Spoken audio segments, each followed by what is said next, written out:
The problem we're trying to solve is that there are rich teams and there are poor teams. Then there's 50 feet of crap. And then there's us. It's an unfair game. In each of our lives, we will face a problem in our careers. Whether it is winning business from a competitor company, trying to sell our artwork, or winning a championship in sports. The biggest part of the solution to our problems is, how do I put myself in the position to succeed? How do I get the upper hand? The clip just shown is from the movie Moneyball, where Brad Pitt plays the general manager of the Oakland Athletics. His problem is, how do I get the A's to compete with a team like the New York Yankees when he has just lost 3 of his best players and has minimal resources? My goal is to give you an insight on how to gain the upper hand through the use of analytics. I will use a brief history of analytics in sports, further explain the example of Moneyball, and finally talk to you about where analytics is going and why it matters.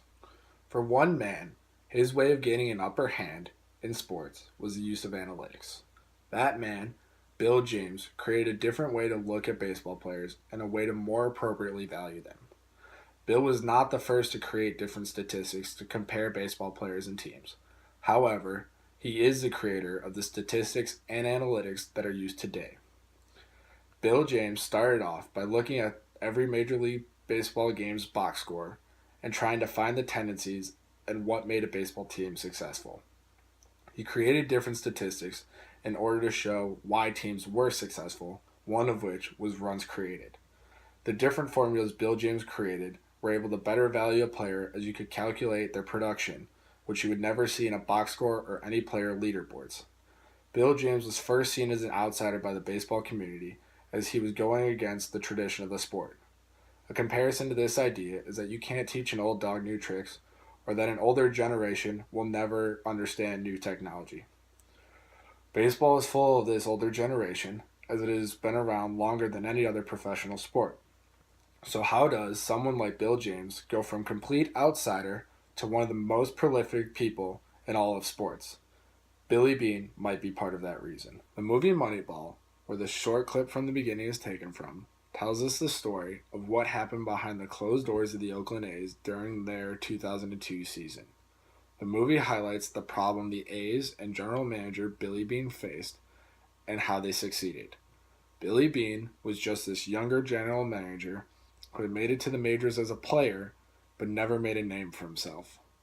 He was praised and projected by scouts to be a star, but never came anywhere close to meeting those expectations. In 1990, with the fear of being only a minor league ball player, Billy approached the general manager of the Oakland A's, Sandy Alderson, about a position as an advanced scout with the team. From then on, Billy worked his way up to being named general manager of the A's in 1997. Under Alderson, Billy began looking at the metrics and formulas that Bill James had produced. When he became general manager, Billy utilized the formulas to field a competitive Major League Baseball team on the league's lowest payroll. Fast forward to the 2002 season, where the movie takes place, and we find ourselves absolutely immersed in the energy of the A's winning a record 20 consecutive games. Billy Beane was seen as an idol for the use of analytics in sports and a true patron of the formulas and metrics Bill James created. Some of you are probably thinking, this doesn't matter to me, I have no interest in sports. However, in an interview with Bloomberg, Scott Soshnick talked about his experience at the MIT Sloan Conference, and he quoted Mark Cuban as saying, "I now give my medical staff longer contracts than I do my players." Soshnick goes on to elaborate and tells that the new focus is on medical analytics. There's now an in-depth look at the medical side of players and how to prevent injury. As many would guess, this makes a lot of sense for sport executives as they pay their athletes hundreds of thousands to millions of dollars. This new focus on analytics has made a market for things such as player tracking and therapy technologies. For example, player tracking involves being able to have a knowledge of where a player has been on their field, what kind of energy are they exerting, when do they need to be rested, and how well are they performing. This has created a market for developer companies such as Stats LLC and Hawkeye to create these technologies. So say you wanted to be a doctor, you could utilize these technologies to see how much energy your patients have exerted, track their blood pressure, or see how they are rehabilitating from a broken bone. Or say you are looking to become a computer programmer. There's a plethora of jobs opening with these companies and sport organizations as they need people who know how to program to be able to create and utilize analytical software. Analytics is pouring over into every industry, so if you're not a fan of numbers, that's perfectly okay, but you should probably become friends with someone who is. As someone who aspires to work in the analytical side of sports, I felt that this was something people should be informed about.